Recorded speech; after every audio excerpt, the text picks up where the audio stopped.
Welcome, sports fans. Thank you for joining us for another insightful episode of In the Tunnel Sports Podcast, where we not only tell it like it is, but also tell it like it can be. I'm your host, Nicole with the K and the Y, and I'm here with my co host, Patrick the Truth Truesdale. What's up? What's up, H-Town? We're happy to be here. And today we have a special co host who is definitely one of a kind.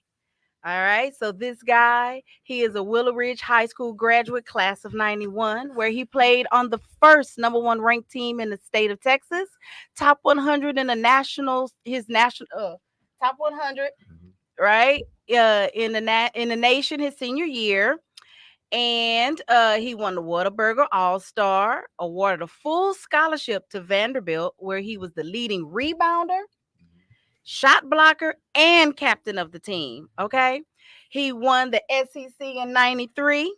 He played 10 years overseas in South Korea, Poland, Argentina, Puerto Rico, was one of the top 5 MVPs in Spain, and was a one-time champion in Kosovo. In the tunnel, would like to welcome Malik Hello. Evans. Thank you for having me. Thank you for having me. Malik, I'm gonna say this. I went to the rivalry school. Well, we go way back. We brothers. But every time people mention Willow Ridge program, they always you hear your name TJ, Ewan, McFarland. They don't never say Malik Evans, and you the one opened up the program. You the one with the Willow Ridge wasn't known as a basketball school until your senior year. They ranked number one. Y'all don't give my boy no credit. People in Mo City, y'all gotta give my boy some credit.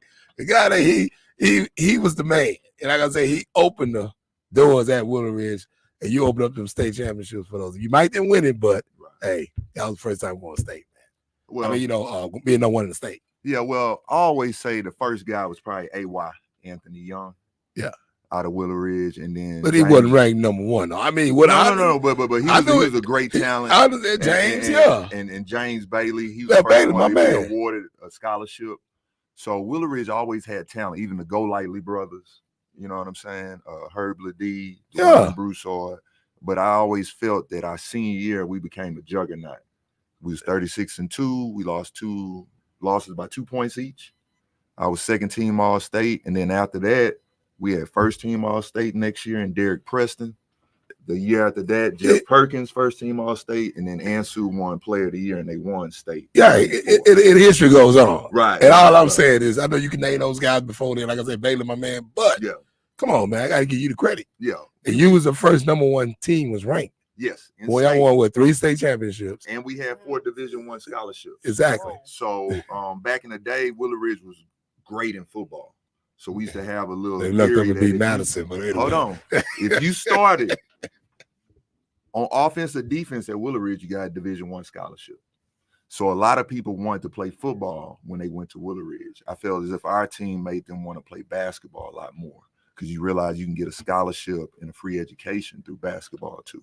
Yeah, we're going to talk about that later on the show. Over there, I wanted to mention that though. All right, sports fans, this is going to be a show for show. All right, so I need you to tune in, like, share, comment on all our social media platforms: YouTube, TikTok, Instagram, and Facebook.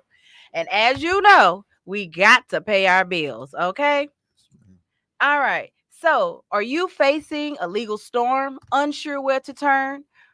When you want your criminal case dismissed, there's only one name to remember: Brian E. Overstreet, the bow tie lawyer. From minor charges to serious allegations, Brian Overstreet is the answer when the odds seem stacked against you.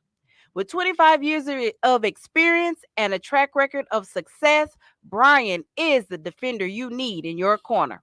Remember, when you're in legal trouble, don't stress. Just call the bow tie lawyer at 281-820-4LAW and let the Overstreet Law Firm fiercely defend your rights.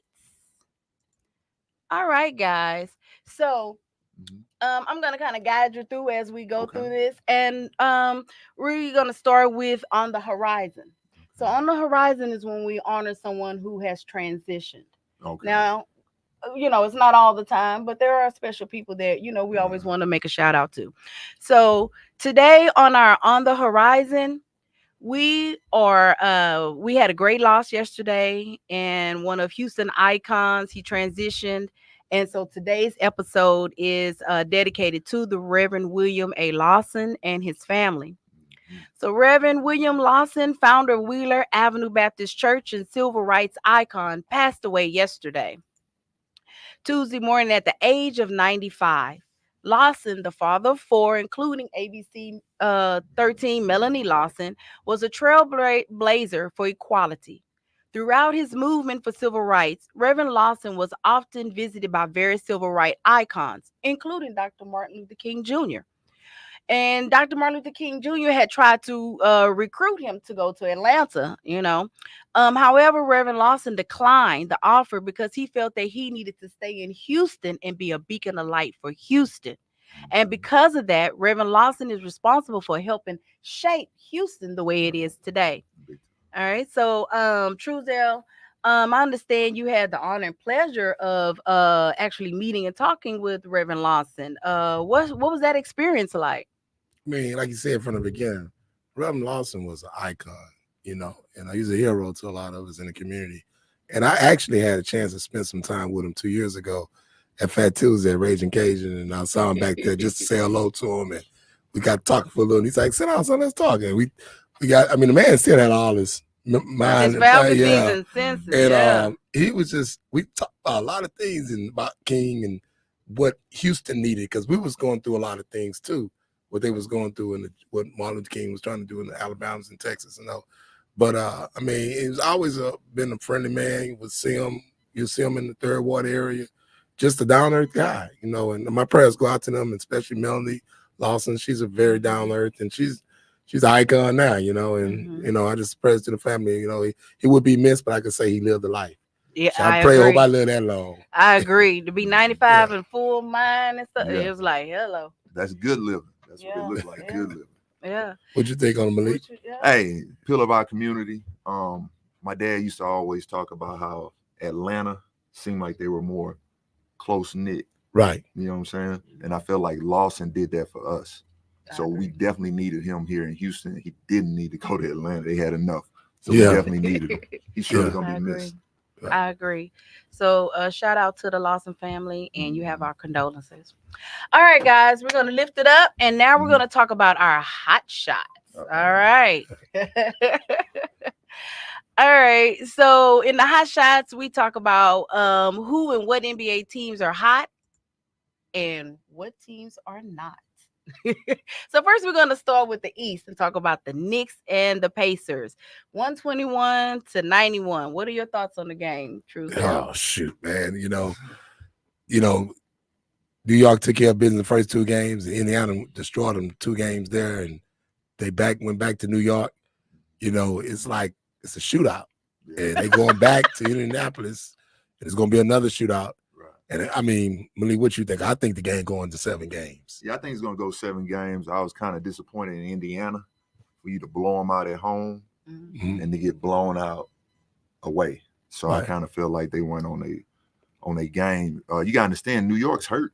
Yeah. So usually, like whatever team's hurt, usually those are the ones that end up losing. And then, it's amazing because I'm surprised New York got this far. Right. Because they missed what's his name early in the season, hurt his shoulder, and they got like 3 other guys in.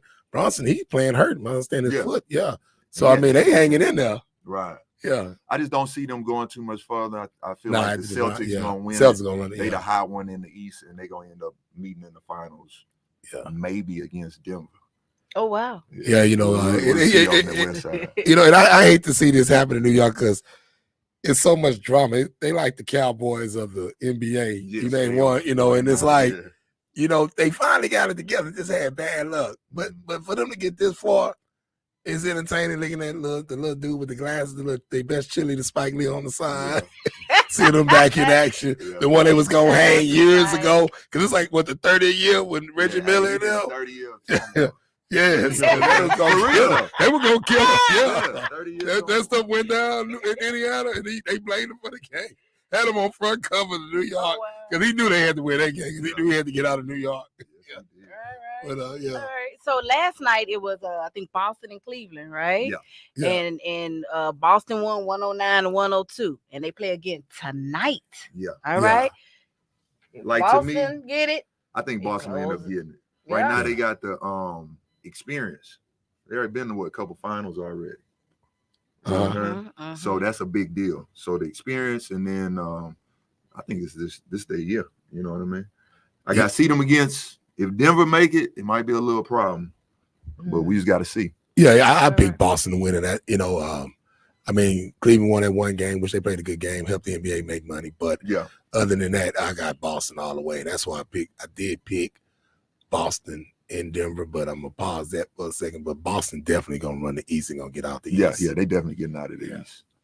All right, so let's move to the West side. All right, and we have Minnesota and Denver. Minnesota went to Denver, right, and they won 2-0. Right. Then Denver went to Minnesota and tied up 2-2. Right. All right. Last night they went back to Denver and Denver beat Minnesota. All right. And now they're one game up. So do you think Minnesota has a chance to tie up the next game and win the series? They could. It has to be a big time effort by Ant Edwards. And Gobert gonna have to tighten up, man. Right now he's just letting this guy make him look like a fool.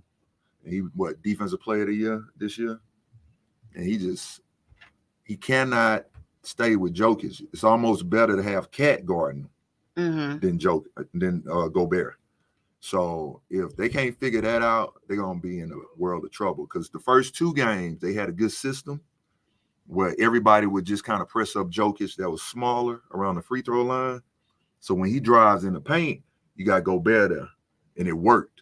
But Mike Malone, they must have looked at film. They changed it, and now it's up to the Timberwolves to change it and get their stuff right. So I hope they can win because I want to see some more of that series. I agree. I mean, they came out playing good defense. I mean, they was doing something. I said, I picked Denver and Boston. I've been picking them all year. When they went up 2, I said, man, Minnesota gonna win this. And the Edwards, I love Edwards, but it's like, the way they were playing defense, I ain't seen that in a long time. Malik in 30 years, they remind me of the bad boys. Like the 90s. They was 90s defense. Late 80s, early 90s. And they went up there, they took it. But then last night, it's just that the center, the other guys got to help Edwards. Edwards can't do it by himself. And man, I mean, what's his name played his butt off yesterday? Joker. And then what's his name? He was all over the place. Yeah, Aaron Gordon. Is like he's an impact. Yeah, he's like in fact, United Gordon. And he went off yesterday. He was all over the rim, catch. He was right place at the right time. Yeah. And I'm just saying, Joker was getting tired when they the first 2 games, and it's like y'all giving up because, like I said, Elvis can't do it by himself. No, and they gotta, like I said, they gotta step it up. But see, this is where I wish Gobert or what's his name, Nas Reed or Cat does something down low. You got to make Joker play defense, right? He's able to rest on D right now. You know what I mean? Because Gobert's not a threat outside of a lob or a rebound dunk. That's why I always say Joker's great. Don't get me wrong, but if he played in the '90s, he'd be a different guy. Because every other game he got to go against Tim Duncan, now David Robinson. Now Akeem. Shaq. Because it's a finesse game. You think that's why? Yeah, and they don't have any real big men. Big center, score. And they ain't got a lot of big teams like Denver and Minnesota. Right. So it's like Denver, Minnesota, and Minnesota's like that to beat Denver. Minnesota's, I think, president used to work for Denver. So he drafted Jokic. So he knows Jokic is going to be a problem for the next 5 years. And the boy can pass that ball, too, to be a big man. He can pass, but that's Europeans right there. Right. Especially where he's from. They're into passing more than dribbling, whereas we're more into dribbling than passing. Right. So you think the and one hurt us, huh? Yeah, a little bit. A little bit. Yeah. But I just, like I said, it's, man, they gotta step it up, and like you said, it's being fundamentally sound. And like you said, back then it was more bigger man. Yeah, and it's the advantage he has. I know it's a big argument going on with Shaq and all. I know we're supposed to talk about that later on the show, but I mean, I will say last night he played like MVP last night. Yeah. against a big team. Oh yeah, I give credit. The boy is talented as all get out. My friend who passed, Nelson Haggerty, was real close with the Nuggets coach. And he said his rookie year, he said, man, this boy can pass. And Nell was like, who? The big boy? He like, yeah, man, he's our best passer. Wow. And so from there, they just made their whole system around him. That's why he gets smart. The ball first. Yeah. And especially he's the best passer, he's getting it. Easy bucket. He might have like I said, point guard. I mean, he have IQ like a quarterback. His IQ is unreal. Yeah. And he got passes where you don't expect, but them boys just be ready. So you tell their chemistry they got a dope chemistry. They got real dope chemistry. And if people got to pay attention, what is this, 4 years together now? Yeah. So they having continuing leadership with the coach, and everybody know their role. No one's trying to be Joker. They letting Joker be the lead. Murray, you can finish some games for us. We let you do your thing. And then, what's his name? Michael Porter Jr. Just let it rip from 3. You know what I'm saying? So right now, they got a great little system, you know. What was hurting them in the beginning of this series was the bench. Bench been stepping up. Christian Braun been playing well, and Holiday, Holiday brother. And I tell you, I like the role your cousin playing. He might not be playing. Yeah. You know, he's a veteran and won a championship already, but DeAndre Jordan is doing a hell of a job. So to me, he's like assistant coach right now. Exactly. Like assistant coach. Like last night, the coach got a text. Yeah, he saw he just brought him back, and he's been that's why the veterans are so good. Hey, especially on the bench. If you don't play, they're a big impact. Big time. What you just said is the reason they said Orlando needs a veteran. They got all this young talent. They just need one little veteran. A good example is the Rockets getting Van Fleet. At first, I was like, God, dog, they give him 40-something million. But he's a champion. He's a veteran. He's a great point guard. He don't turn the ball over a lot. So he's literally mentored Jalen Green from being a semi-bust to maybe he's going to be all-star next year. You know, so you need veteran leadership. Yeah, that's major. Yeah, big time. All right, let's move a little bit and let's talk about Dallas and Oklahoma. All right. So Oklahoma came with the thunder and beat the Mavericks 196 Monday night, which tied the series. All right. So they got to go back to Oklahoma City. All right. And that's a hard place to win. Yeah. Wrong move on Dallas. So how you think this gonna come out? Yeah, I don't know. It seemed like when they lose, Kyrie hit about 11 points. I don't know if y'all been noticing that. And when he gets his, they usually play well and they win. PJ been a big surprise. He got that trade. He's been playing great. That's exactly what they've been needing, a 4-man that can stretch the floor and can score. Doncic had a bad game all of them really kind of had a bad game last game. But you going back to OKC, they're going to have a Herculean effort out of somebody. Because OKC is a rocking environment. Yeah. And they play great defense. It's hard to win up there. Minnesota, they probably the best, those two neck and neck best defense. You know what's crazy? What's crazy is when you got a team is rolling and you play in a state with no professional sports. You know, Oklahoma is big, but we talking about professional. Yeah, Oklahoma that's big, but they don't have a professional team. Right. And anytime now Utah University is big now in football. Yeah. You know what I'm saying? But my point I'm trying to say is when you don't have a professional team and you just got one team in your state, man, it seems like it's hard to win that because Utah was a hard place to win back in the days. And that's what Oklahoma City remind me of. Right. And that kid from Kentucky played for Oklahoma City, the guard, number 2. Oh, Shea Gilgeous. Yeah, he's a real deal. Like, everybody was saying that in theory, he should have won MVP because they had the best record. Yeah, that's what Stephen A. Smith was saying. Yeah, but I ain't going to lie. It's like what Jokic did was kind of you know? Yeah. So, but SGA, man, he's wonderful to watch. And he's good to watch for these kids growing up. He's very fundamentally sound. He rarely travels. He takes mid-range shots, which they don't do a lot now. Like, he doesn't shoot a lot of threes. He's getting to his shots. He's making layups, floaters. He's a baller. He's a great player. Man, fundamentally. Right. Yeah. All right. So, Malik, last week we talked about Pat Beverly.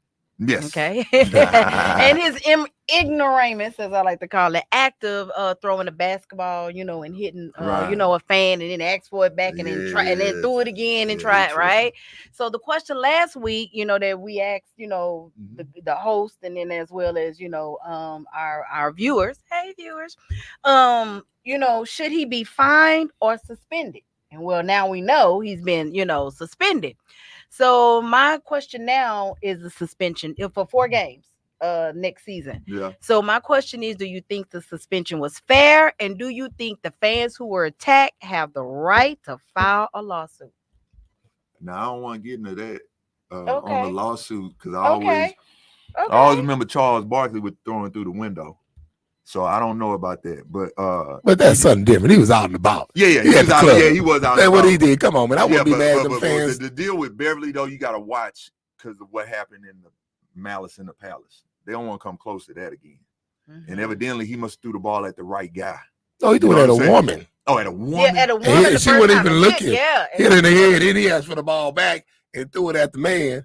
And then the man, that's when the man his couple. I didn't get. You didn't get to see. I didn't know it was that bad because he messed up his money. Because but see the league suspended him 4 games, and I think they fined him behind that woman going off on that woman reporter because he told her he didn't want to talk to her because if he ain't got his podcast or whatever, and he don't look at his podcast, some stuff like that. Yeah, but he's not subscribed to her podcast. Oh yeah, those people could sue him. Yeah, if I was them, I would sue him. I think he need to calm down, revisit. He gonna do some apologizing to me.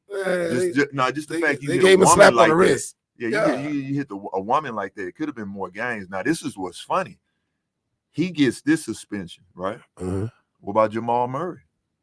Oh, we talking about that thing on but he got fined. But if that dude could have stepped on that, he could have tore his Achilles. He could have hurt something. Yeah. That thing that pad is thick.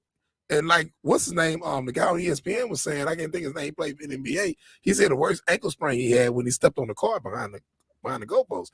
Back in the day, they had them cars and them cameras. Yeah. He said, man, he was talking about that. He said, man, that boy he could have ruined somebody. Yeah, he could have. That. Like. Okay, and I know the NBA, once again, NBA about money. NBA about money. My thing is, he should have got suspended for a game because, they didn't even suspend. They suspended Green. I know Green do crazy stuff, and I know it's the playoffs, but I know it's something totally. But that could have run that boy's career though. Yeah, no, I'm telling you, they should suspend him like Green. I think. Right. All right, so now we're going to talk about LeBron a little bit. Yeah, with his bottle of wine at the game. Right. So ESPN NBA analyst Brian Windhurst, he's been very vigilant about the word on the streets regarding, LeBron's son, Bronny, and him, LeBron playing together, Bronny playing together. So I just want to know, do you see it happening? And do you think it's a bit of nepotism, or is it all really about skills and talent? Okay, let me go first on that. Oh, yeah. I'm looking at you. We going with you, man. You play. All right. This is one thing you gotta see. He will play with his dad.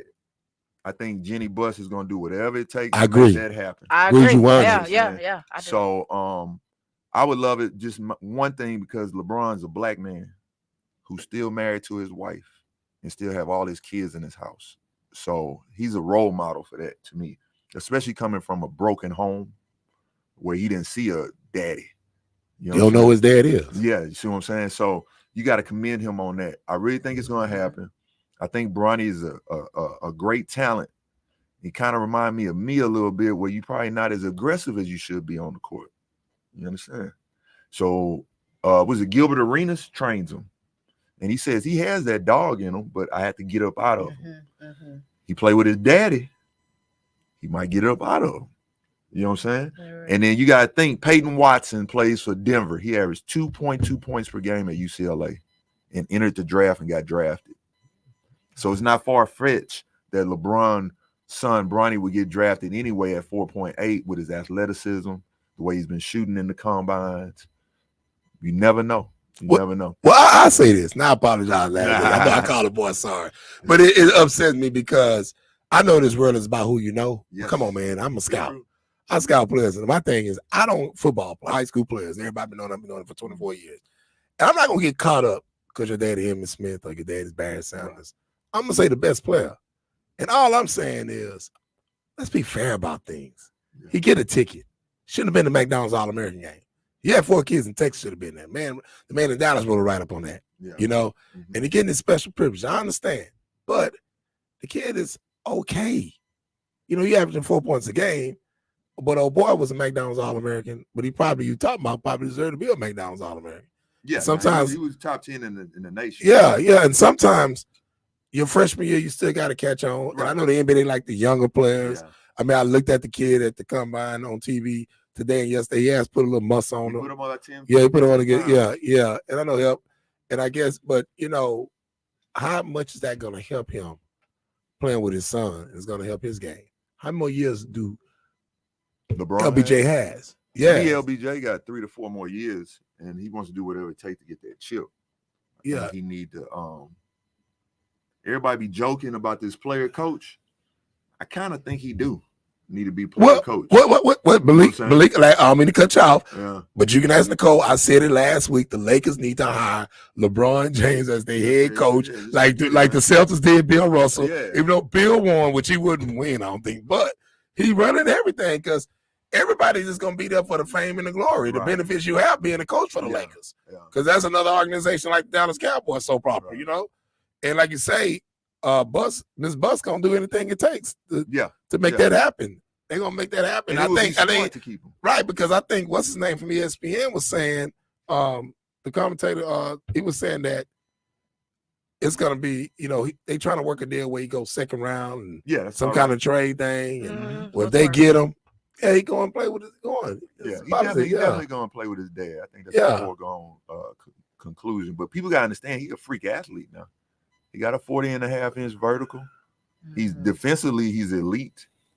He can be really great in defense. And then for him to put on that muscle, that showed a lot too. You know what I'm saying? And he can shoot it well. Like I said, to me, what I see with him, some of it is just confidence. You know what I mean? He came off the bench. He just got through dealing with that heart deal. So that's kind of a full year with him. And that's gonna be kind of that's gonna be kind of a scary thing too, though. With that heart, right?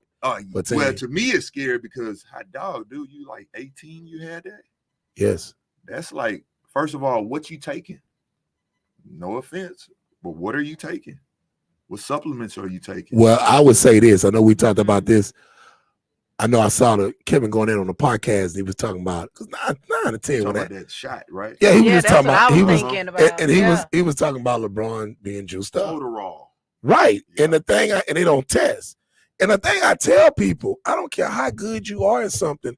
When you get a certain age, now I know you put all this stuff in his muscles, but you can't use slows down. So it's got to be something to keep you up. Barry Bonds wasn't on that juice when he was hitting them home. He got on it later on in his career, probably. Just like these track guys. That's it all the time. And I'm just saying with him, like Harrison, played for the Pittsburgh Steelers. Yeah. I mean, come on, man. There's something else to that. And that's the thing. Everybody comparing him to Jordan, but they didn't have all that stuff back then. They wasn't testing back then. I mean, it was testing back then.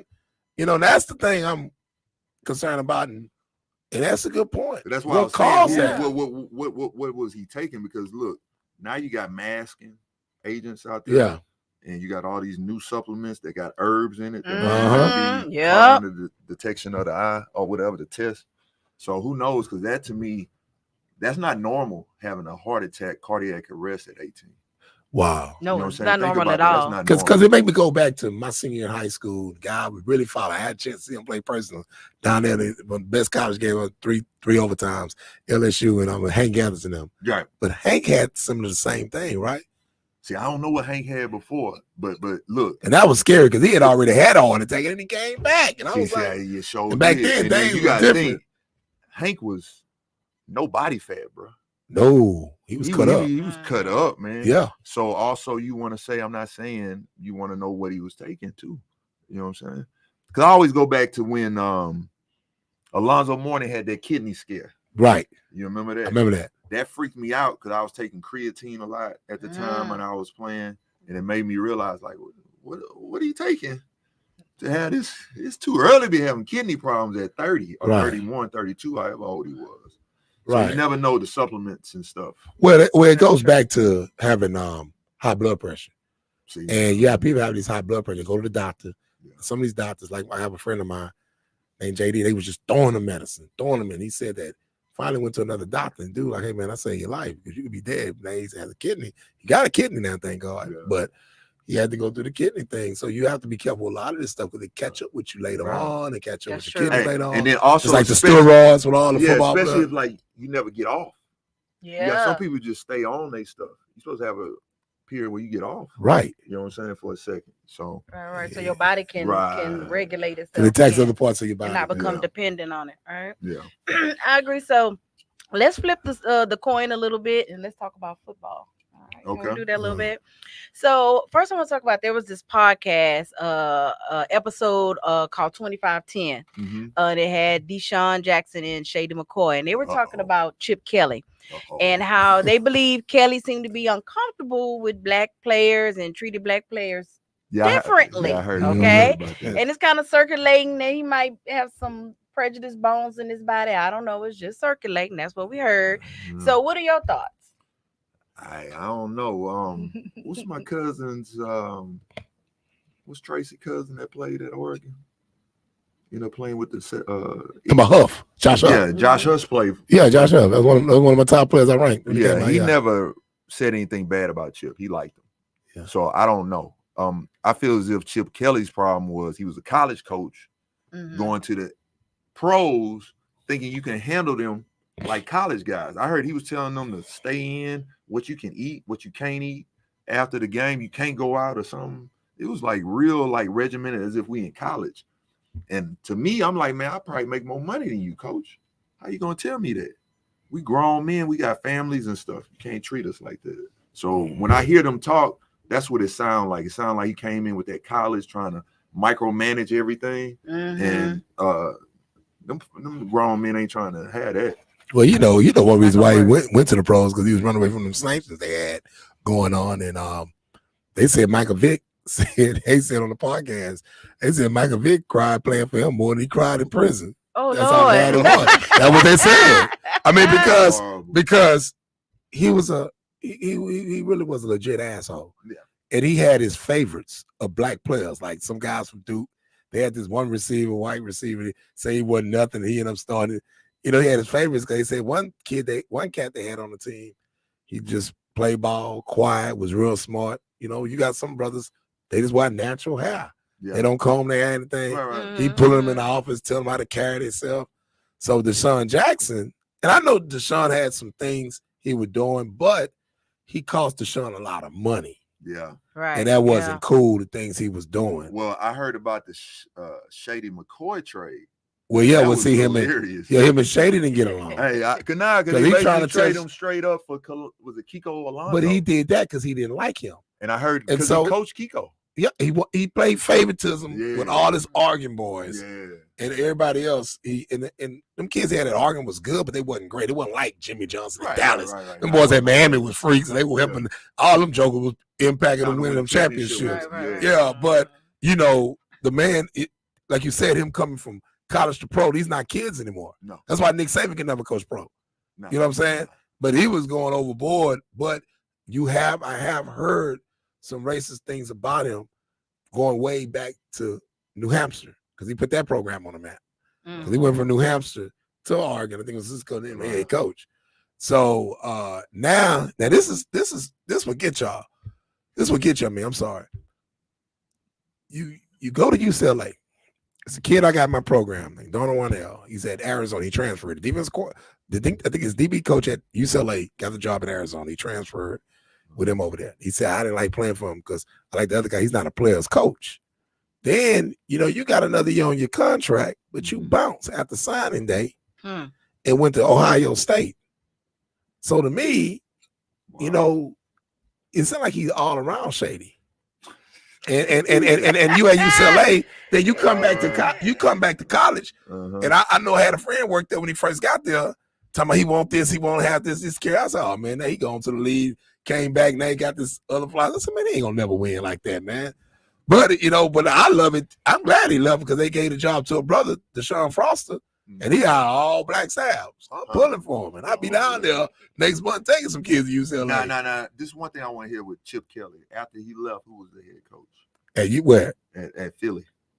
At Philly, They had what's his name? They won a Super Bowl. That's what I thought. Yeah. See, that's what The makes coach- it even Coach worse got when something like that goes on. Yeah. That lets you know. Well, Okay, I don't know if it Well, was the but players. what's crazy is while they was on the podcast, Deshaun Jackson called Big Peters, the offensive tackle. He said, "Man, what do you think about Chip Kelly?" Yeah, he was tripping. He said that. He said he just told like it was. I ain't gonna say the words he said, but yeah, he was bad. I remember. It's bad. Yeah, y'all bad. But but Deshaun, he heard from that, and then he did how the business is, how the business can be cutthroat, man, and that's why it's important to, you gotta you gotta watch yourself. You gotta watch some of these guys. But they coached what he was doing. Come on, man. Yeah, man, you can't do that, man. Yeah. You're dealing with grown men. Nope. You gotta talk to them with respect. True that. Mm-hmm. I now also want to, since we're talking about football, I want to touch on. And I don't know if you know about Hall of Famer Terrell Owens. He plays arena football now. Yeah. And so he has a desire to go back to the NFL, and he's 50. Mm-hmm. Okay, so. What you think? You think he got what it takes? You think he can come back to the NFL at 50? Or this is what I think. I I think he probably got what it takes, but I don't think anybody's gonna give him the opportunity just because he's 50. Ageism. That's ageism. Hey, trust me, I know. I play in the 40 and up league at New Faith, and we got some guys in their 50s running up and down all day. Scoring that wheel. You got Dwayne in shape. Dwayne Rogers. About what, 60? Yeah, he got to win the championship. You got one shout out Sid Taylor, head coach at U of H downtown. You got Byron Smith. Yeah, that's my man. B. Smith. Yeah, B. Smith averaging about 22. Yeah, I saw B. Smith tell Sam Casello in the summer league when Sam was playing. But they always playing. They always in shape. So that's the same deal with Terrell. Mm-hmm. He's in shape probably like a 30-year-old. But I just don't think anybody wants to give him that limelight myself. Because then what doors are that open for the future? You know what I'm saying? You think it's just like I just think they don't want to bring him back. You just say they just don't want to bring him back. That's what I think. Do you think it would start like injuries or just? Well, at that age, I ain't gonna lie. At that age, 50 and he's in shape. He's never been out of shape. So I don't know if y'all noticed. Terrell's never been out of shape. Right. Always the new 30. I'm gonna shout out U of H assistant coach Anthony Goldwire. I always tell my son what I respect about Ant. He always was in shape. So anytime anybody called on a 10-day, he like, where I go? I'm ready to pack my bags. I'm ready. So Terrell Owens has that feel about him. I just don't think they want to give him an opportunity at that age. Well, I'm gonna tell you my opinion on that. I mean, you got T.O. I seen him about a couple of months ago at the Senior Bowl. Like you said, the man still look good. Right. Try to come back at 50. Nah, the lead ain't gonna put up with that. But I would say this now: if he do deserve a shot, because there's a lot of guys. Odell Beckham, prime example. We talked about him last week. Odell need to retire.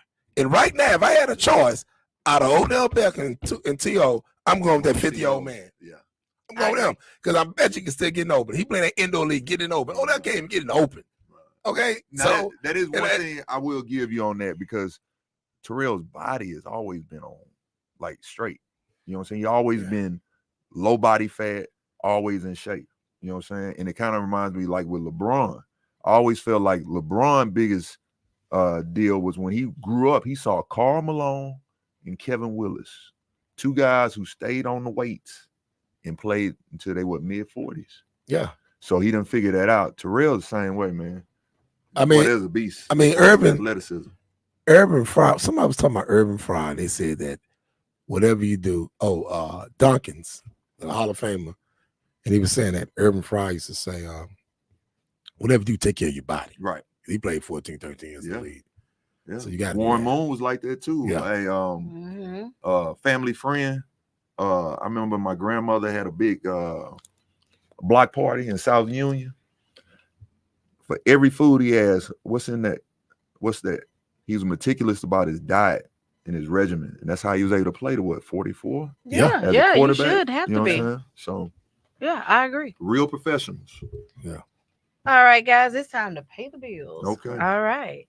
So, are you facing a legal storm? Unsure where to turn? When you want your criminal case dismissed, there's only one name to remember: Brian E. Overstreet, the bow tie lawyer. From minor charges to serious allegations, Brian Overstreet is the answer when the odds seem stacked against you. With 25 years of experience and a track record of success, Brian is the defender you need in your corner. Remember, when you're in legal trouble, don't stress. Just call the Bow Tie Lawyer at 281-820-4529 and let the Overstreet Law Firm fiercely defend your rights. All right, guys. So now we're going to go to Game Changer. All right. Okay. And let's see if I can find it here. I don't see it, but our game changer for today, here we go, for the week is Malik Evans. Wow. That's you. Did you miss the dunk? hey. No. It's funny you saying that, Pat, because like I'm coaching AAU and I'm helping these guys out. These guys be missing dunks. I said, man, I didn't miss any dunks until probably I was 31 or 32.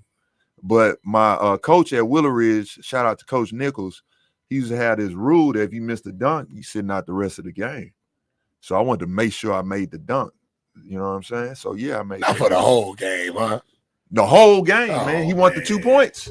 He want those 2 points. I don't blame him. Yeah. I get it now, coaching. Playing, I ain't understand. Well, sometimes it depends how they come, because when you hit them dunks, they get the gym rocking. Oh, yeah. I saw that in 1985 Madison 44 and OT. Hey, it can be a deflator. That's like ain't no way in the world. Chemo missed a couple of dunks, but ain't no way in the world. Ain't no way in the world I'm gonna let him sit down with us again, because he gonna come back and give you 10 freshmen off the chain. I don't never remember him missing the dunk. Yeah. You know what I'm saying? So Malik, you're my new friend. Okay. Okay. But you are Truesdale's longtime friend. Yeah. So Unfortunately. What you want to tell me about Mr. Malik? Oh man, come from a great home. It takes a village. It's mom and dad did a great job co-parent. And graduating from Vanderbilt is huge. Even though he could have been with the Fab Five. A lot of people don't know that, because sometimes I'd be like, man, you could have been down there, man. I could have hanging with you and everything, coming down to see you. But graduating from that's huge. And like I said from the beginning of the show, I just think he don't really get the credit he deserves. Because like I said, when you mention Willow Ridge basketball players, he should be at the top. Of course, you're going to TJ, McFall, and all of them, but Malik Evans' name need to be at the top. And all I'm saying, I know with some players he mentioned earlier in the show played before him, like Bailey, that's my man. But as far as his game, and he had help and to put that program on the map and to win 3 state championships. Then later on, in 2001, you had 2 McDonald's, 2000? Yeah, the first time two McDonald's high school started. And made the McDonald's All-American. Started. Regardless, started. Yeah, that's huge. No one from any other high school started. Yeah, but what I'm saying is, they made the McDonald's team, period. Like you said, starting, that's great. Yeah. But that's hard to do, period. Period. Make 2+ teams. So, I just, but at the same time, I just think most cities need to, rise. So give a boy the props, though, man. But yeah, I always said the 1991 team was the first team to do it real big. Yeah. You know what I'm saying? If you look at it, our point guard, Nelson Haggerty, all-time leading scorer at Baylor. My 2 guard is Lorenzo Ewan. I think he averaged about 25. Daniel Ewan brother, right? Yes, and that's Daniel Ewan's older brother. And then, my boy Marv got a full ride to Drake. I can go on and on and on. Jimmy played baseball at HBU, Jimmy Goody, but he had 2 scholarships at Texas A&I in football and baseball. I mean, basketball and baseball. But he chose baseball and stayed home. I always told him he should have went to A&I. You know what I'm saying? That's NFL capital there, baby. But the next year we had 3 Division I scholarships. Whoa. Yeah. So it's like we had Derek Preston. He was our 6th man. And he ended up being first team All-State the next year. So it wasn't just me, it was a total collective team. And we played together. That's one thing I loved about our team, all the teams in between. I loved about Ansu team. It was a total team. Yeah, you got to basketball is a team sport. Yeah. It wasn't a 5-man team you're going against 12 guys. Yeah, 12 guys. Ensu was the boy got shot. Jason Williams. Yes. Had him, and Jason had game. Yeah. Hey, all of them. Paco was smart. Paco was nice. Paco leader. Had that great, leader he was a great leader. Great IQ. Great IQ. And then Sue, what people don't understand was Sue was coming into his own. Every year he got better. Yeah. Because I saw him, he was a freshman when I was a senior. And so it's like every year he was developing his game. Better and better. And then he just kept getting better at Ole Miss, and he ended up playing in the NBA. Yeah. So it was a great time. I really shout out Coach Nick, because Coach Nichols, when he got the job, I think he was 30. And he was the first black coach in Fort Bend. Wow. So he had a lot of pressure on him. And back then you couldn't have any facial hair or nothing. Yeah. You know what I'm saying? Right. So it was like he took that program and put everything that he grew up into it. And so even now, everybody still loves Coach Nichols. Right. Everybody still visits and say what's up to him. So, shout out Coach Nichols. So when you was at Vandy, you know what I mean? You always talk about this on the air, because a lot of people don't give SEC basketball credit. They talk about football. And when you was in it, how many teams won it a year?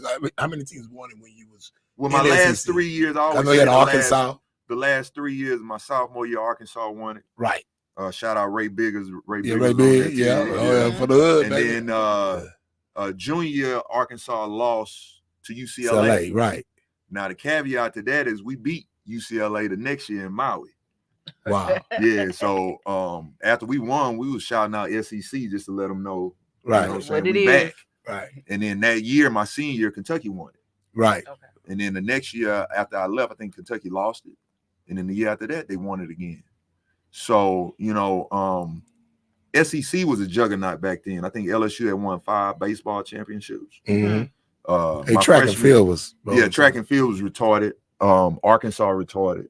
LSU was real good. Girls too, boy. The girls. Yeah, the girls was good. And then football, Alabama won my freshman year. Auburn. I mean, not Auburn. Florida won. Yeah, Florida. Yeah. So I even saw Peyton Manning. Yeah. Peyton Manning was up there. I always say that I like Eli better than Peyton. Everybody mess with me. And they don't understand. I seen Peyton for 4 years. He could not beat Florida. No. And 1 year he was up 35-17 and still lost. I said, he got a head case on Florida. They got his number. Yeah.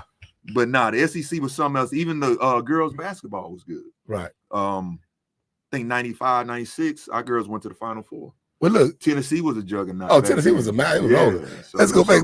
Let's go back. Y'all won the SEC what year? Your senior year? 93. That was sophomore year. Sophomore year. Yeah.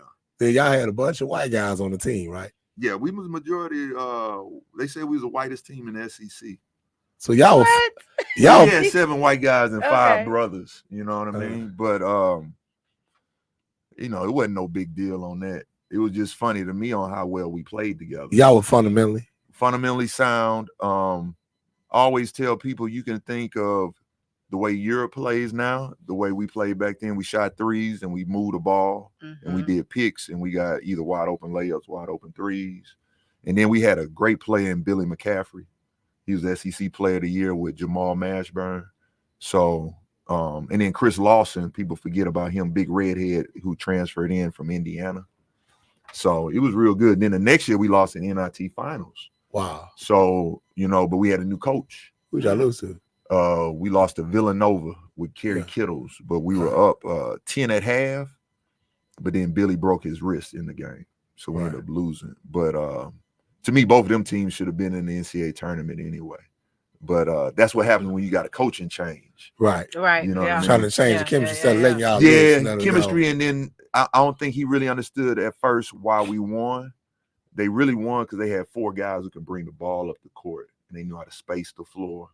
They knew how to shoot. And they know how to play with each other. But more importantly, they boxed out, SEC so athletic that you really shouldn't got away with that as a team where we was constructed.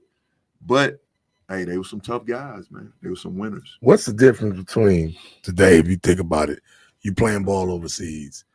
Like, what's the difference between the players in America now?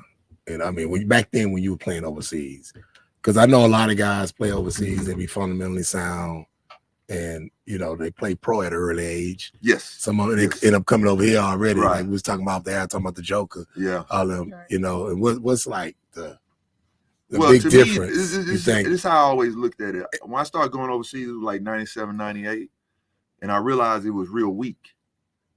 You know what I'm saying? Like if you went near the rim and tried to go up strong, someone ripped it out of your hands, stripped it, they would call foul automatically. So it was a lot softer than the NBA at that time. But them getting their butt kicks in Olympics, right? They switched it, and then Europe became more, to me, tougher, and the NBA started saying you can't hand check. It became less physical. So they already kind of had a fundamental advantage to me because in their practices, America, we kind of concentrate more on defense. Over there, it's more shooting and passing. So everybody had the footwork, and everybody had those skills.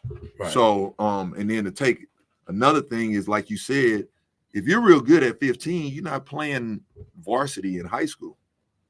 You're on the senior team playing against professionals. So they're already coming over here hard now. Right. So, like, I always laugh when people was like, I don't know how Doncic would do. I was like, he was MVP of Europe at 18. Yeah. He's going to do great. They're already ready. Yeah, he's already ready. So I want to ask you a question. Mm-hmm. All right. So, you were blessed to have opportunity to play for just about, any team you want. Just, close your eyes and pick, right? No, I wouldn't go that far, but yeah. Well, okay. I'm going to give you your arrow and say close your eyes okay. and pick. All right. Why Vanderbilt? All right. Most city to Cali. All right. Now, everybody used to, when I signed, everybody used to trip because, you had Texas and Arizona there. But first off, I really like the coach, Eddie Fogler. Mm-hmm. I saw him earlier when he was at Wichita State, so I liked his style of coaching, one. And another thing, he was assistant coach at North Carolina when Michael Jordan and them was there. So I always feel like he can take my game to the next level. And being under Dean Smith. Yeah. Because he put out, not only Dean Smith put out good play, he put out good coaches too. John Thompson, Bobby Knight, Hall of Fame coaches. So that was one. And then two, it's in a big city. Vanderbilt's in the heart of Nashville. At the time, my mother lived in Atlanta. So that was only 3.5 hours away. So I can be close to my brother and sister who I wasn't really raised with. You know what I mean? So that was one other thing. And then it was in the SEC. I really felt Vanderbilt could have turned into what Duke was. Yeah. I talked that with Daniel Ewing before. I know he kind of thought that was funny, but I really thought that because Fogler was that good of a coach. Right. So the year we won the SEC, he won National Player of the Year, and they didn't want to pay him. Mm-hmm. And so he went to our rival. He went to South Carolina, so we had to see him twice a year for the rest of our careers. But this is what's funny. All of us had our career high against him. Wow. Okay. Yeah, so that's what's funny. I hit 29 against him senior year. One of my friends, Chris Woods, he's Kendrick Perkins' cousin. Right. He had 28 and 9 dunks against him his senior year. So it's like everybody wanted to get him back for leaving, but we understood it was a money grab and that you can't fault him because Vanderbilt wasn't offering. It's a business. Yeah. But it's a business. At the end of the day, it was a business. And we realized that they weren't offering anything after winning the SEC. And just to let y'all know, Vanderbilt probably win that once every 30 years. So it's like a big deal when you do it. And for them not to reward them, we understood later on why he left. But we was mad at first. Oh, I understand. Especially you loyalty to them coming in, coaching change that do happens. Yeah, that hurts. It hurt a lot of kids' career too a lot of times. New coaches come in, they bring their own coaches in, they bring their own players in, that hurts. I see it in football all the time. Yeah, like it hurt us. Like, my friend Howard tried. It really hurt him because he signed his senior year and then he left, so he never played. Oh, yeah. Wow. He never played. And back then, he probably couldn't change. He couldn't change. Yeah, because nowadays you can do it. And this was crazy. He was player of the year in Alabama. Wow. So he could have easily transferred to Alabama and played with McDyess. And, right. They had a squad. Yeah, so. But that's the politics of college, though. But I'm going to say this, though. I know we're going to change, but is it a serious facelift? And I know Nashville was a city then, but it's really a major city now. They call it and Nashville, Vegas. They got the casino. Is this a serious facelift for city-wise? Because I went down there for the coaching convention, and downtown is crazy. Yeah, no, it's I didn't know that was a king. I didn't know that was a bachelorette. Like, Well, one thing you got to think. In the SEC, majority of the schools are college town. Yeah. Yeah. So Vanderbilt stands out, in Columbia, in South Carolina, stands out. Everywhere else is like just a college town. Yeah. So it always was live at that, as far as it being a city. But what really helped is when the Titans, my Oilers, went there. Oh, so that was, hey man, that was something else because it's my senior year, right? And the Oilers was practicing at Vanderbilt football stadium. Well, you had a ball. Huh? Nah, so I'm looking down out the window like, man, they stole my team, man. Oh. I'd have been happy to see him, but I would have been smashed, man, they stole my team. Yeah. I like, what's the coincidence of the Oilers coming here and they practicing on my field? I get to see them every practice. Well, if it wasn't for the dumb mayor, McNeil, I know. He did that. All Bud Adams was trying to do, he was just trying to tell them we need a new stadium. Yeah. For the team, for the city. Let's bring businesses, let's bring Super Bowl here. And they end up doing it anyway. And everybody talking about, let them go, they can go. Now everybody realized that when they were gone, because it's a football city. Now the Texans, win or lose, they got the highest paid tickets. Right. Because everybody realized that stuff now. And I don't blame Bud when he was on ESPN. He said he gonna get his LC ring, gonna put it in the middle, and stick it to the mayor of Houston. And that's why I cannot stand him. A yard away from. Yeah, it hurt. Oh man, I remember I passed out in front of my boy team. I was so mad because that really was the Oilers team. Yeah. Because after that, I kind of wasn't putting for them no more because it wasn't original Oilers on there. I know people still die hard because of the Oilers, but at the end of the day, man, Bob and them messed it up, man. You don't do that, and that hurt. And I'm putting for the Texans now. I'm on the bandwagon. Let everybody know because I'm a D'Amico Ryan fan. Yeah, I'm big D'Amico Ryan fan. Still not the, not the Oilers. Nah, I got you on that. And people always say, "Who your favorite team?" I'm a 49ers fan. I'm an Oilers fan. Oilers on this, man. I'm always loved Oilers. Yeah, I said just like that. My dad died 2 years ago. I've always loved my dad. He's my number one guy. So I'm always loved Oilers. But okay, yeah, I'm just saying. It's like using death or whatever. So that was that when the Oilers left. Yeah, because I ain't gonna lie. For Nashville, to me, that's what exploded them as a city. Well, that make you come up as a city. See, Nashville on the urge of getting the first black-owned baseball team, too. Quiet as kept, people don't know about it. Yeah, I heard, I've been hearing they saying they want baseball. But it's high, boy. Okay. It's hot. How to get there? It's hot to live there. It's going up. Yeah, it's getting hot. I mean, it's the Vegas of the South. They got the casinos. They call it Nashville. And then also the Predators. I keep forgetting the Predators, too. Yeah. So you got the hockey element, too. Oh, yeah, they there, too. Because like I said earlier, I've seen some girls from Houston downtown because that's like the number one city for bachelor points. I just learned they come to Nashville. Yeah, I saw about 8 different clips. Yeah, I saw that. I was like crazy. It's crazy. Okay, so Malik, I'm gonna ask you a question. So at one point, one of the podcasts when we did, I think about 2 episodes ago, Truesdale had made the statement about how sports, when we get to college, really you can make a team. I mean, make the school, like people know about what that.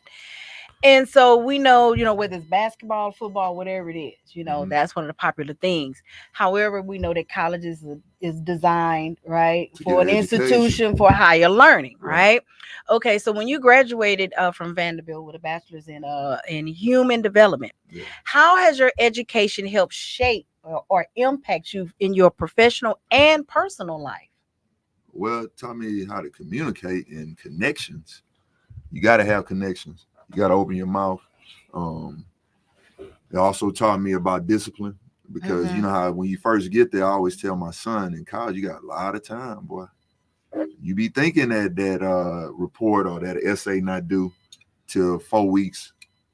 It's going to come up on you quick and then you ain't prepared. Now you rushing. So that was one thing.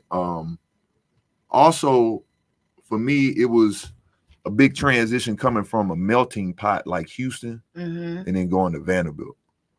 Vanderbilt was basically you either black or you white. Yeah. So, like literally all the people cutting grass was black. Serving me food was black, and janitor was black. So that was different. But I got to experience it, and I got to meet so many people from so many different areas. You know what I mean? Like you got the down south. What do you call them, Pat? The rich.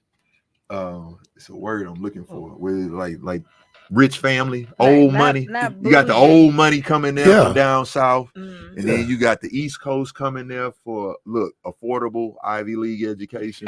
You know what I'm saying? And then you got like the Midwest. So, man, all that was big just to meet them. So I got connections right now, and it's just unbelievable to know that all these guys that I went to school with and what they're doing. Like one guy I met on the in the Super Bowl on the street. This was like the first Super Bowl. What was that? Like 01, 02 here? Mm-hmm. That was like 04. 04. Okay. And I remember him telling me, like, Leak, man, I'm part of something big, man. And just remember this name. I'm like, okay, what name? Under Armour. I'm like, God, dog. Back then, I was like, all right. Mm-hmm. But then 5 years later, you're like, oh. So it's like that connection. And then just understanding the discipline of you got to do your work early. Because if not, you'll get embarrassed. You know what I'm saying? I had one time where I know I forgot my group, but we were supposed to do a presentation and I wasn't prepared. Oh my goodness. I remember how pissed they were at me. Yeah. And it dawned on me why at the end of the year when everybody was graduating, people was getting job offers before they graduated. 85, 90,000. We talking about 95, 96. So that surely was. Yeah. So it made me realize how competitive it was educational wise, you know, out here in this field. Well, true that. I'm gonna say this. You know, I know me and you talk about this a lot out there, I believe, but you know, you go to college, period. You got to politic. Yeah. You play ball. I don't care if you even go to the league and make a lot of money. You still need them people. You ain't gonna never have more money than them. Right. You might come back, want to do a golf tournament. None of people gonna write big checks, especially you coming back, giving back. And being from Houston is a blessing because I tell kids this all the time. It's a metro city. So you go to school all over the country, go to a major program.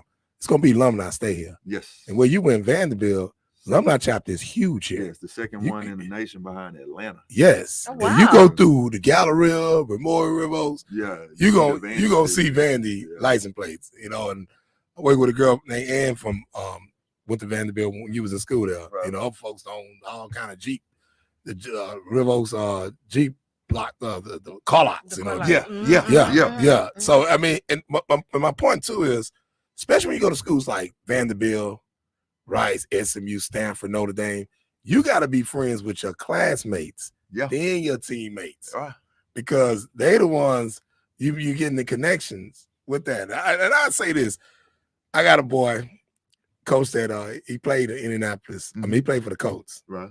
His name TJ Russian. I know you might don't mind if I say this on the app. My man. It was DB coach last year and went to Stanford. And I asked him, I said, CJ, I said, did you take advantage of the students of your classmates? Yeah. He said, yes, I did, and I did. And I know I wish I go back. I wish I would have. He said, like, one guy used to sit next to me and he used to talk to me all the time. I kind of had that jock mentality, whatever. Yeah. I said, well, who was he? He said it was the man that invented Twitter. I said, whoa. I said, TJ, I love you like a little brother, but can I turn around and just kick you dead in your, you know what?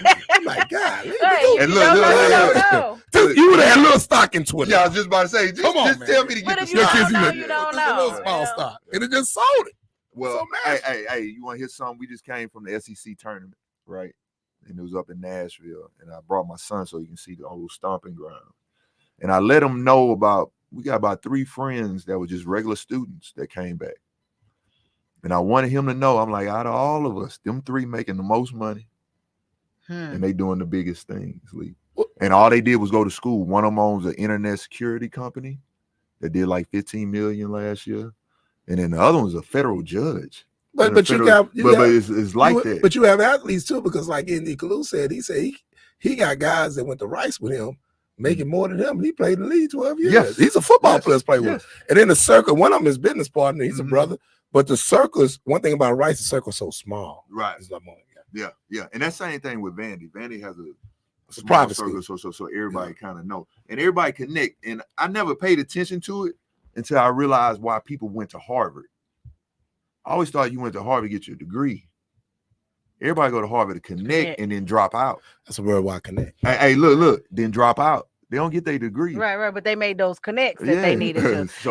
So we're getting close to the end, but I want to close out and I want to ask you, okay. So, you played overseas. Yes. And that's an adjustment, and I've lived overseas and stuff like that in another country. And one of the things is that, I tell people you can't go with your American ways and attitudes and think this is how it's supposed to be because this is what I like and stuff like that. So I kind of want to ask you two things, like how long did it take you to adjust to the different cultures and stuff, in short, and what advice would you give athletes who want to go overseas to play? All right. First off, the food not as good. So it's an adjustment. We got different taste buds. Yeah, there's no slap your mama. Yeah, they don't have nothing spicy. Well, unless you go like Thailand, but I'm not playing in Thailand. I think my first gig maybe was Finland, and then I did Poland. Very cold. This is how I knew I could have just went to Michigan. I was going to deal with this. So very, very cold. Some of the gyms are cold. Some of the rims not the best. You have crazy fans. I didn't experience any crazy fans in Spain or Poland. But when I went to the Balkan region where like Jokic and Doncic is from, they crazy, man. Like if you went on their court, you literally just got to walk in the locker room and leave. You try and celebrate, they start throwing stuff at you. Oh, wow. Yeah. So I had one team where they were doing that, and I loved it because, they weren't throwing it at me. But then you go away to another team, and they throw it at you, Okay. I always laugh. I got to find this video where the whole crowd is saying, F you, Evans. I loved it. Okay. I loved it, though, because we was winning, and I had about 28 points. Feel good. So they're more... I would say into it, yeah. So like when they say Jokic hadn't played against anybody, Serbia crazy. Like their atmosphere at their gym is very so it's dangerous a little bit. It's kind of like soccer in Argentina or Brazil. You know what I mean? So here ain't nothing. You got the craziest crowd in America. Nah. But see, I always said this too. The reason why we had a dream team is because of Yugoslavia and Russia. Or Soviet Union back then. And if you look at the best players coming from Europe, they still from that same region. Doncic, Slovenia, Jokic, Serbia, Toni Kukoc, Croatia, all they used to be one country. So they all play basketball kind of the same if you pay attention. They're very passing, they're very skilled. So fundamental. Yeah, that was the deal. You gotta get used to the time change overseas. Okay. Yeah. I figured it out. Wherever I go, I just stay up that whole day until it's night. What about the social life? I remember you saying social life is a little different because they're not speaking your language usually. You know what I'm saying? If you're blessed to play in England or Australia, they speak in English. But, most people over there are going to know a little English. And then usually on the guy on the team, they're going to have one guy who's like a big American fan. Okay, who knows a lot of English, know Tupac and all that, and Biggie. And he probably going to be your best friend over there because he's going to be interpreting for you. So, that was an issue. But I got a story to say in Spain. My first year, I had an interpreter. The second year, my coach was like, you've been in Spain a year. You need to learn Spanish. We're not interpreting. And so I ended up learning Spanish that year.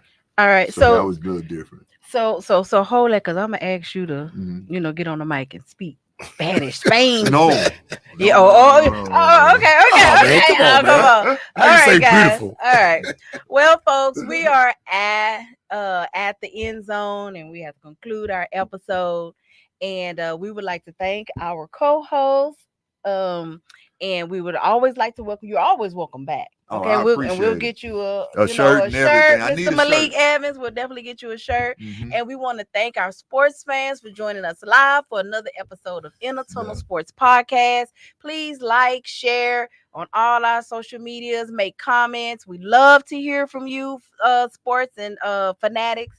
And again, we dedicated this episode to the Lawson family. We want to give our love and our condolences out to them.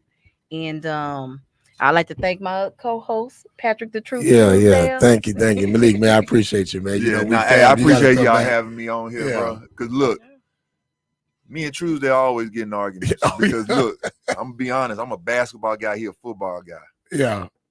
He don't know that much about basketball. Oh man, whatever. I know a little bit about football, whatever. but I'm gonna give him his props that he know more about football. Yeah, and he's the and I would say this: everybody want to jump on Rivers, but I agree, Rivers. It's easier to play football than basketball. Oh yeah, I always tell my homeboys this. I said, "Hey, Zion in high school, Zion Williams. Yes, I know the football coach. Like, son, you're making the wrong decision, man. You need to come over here and play with us." It's a lot of guys right now could have been rich. Right. All right, guys. So until next time, thank you for tuning in to In the Tunnel Sports Podcast and stay sporty.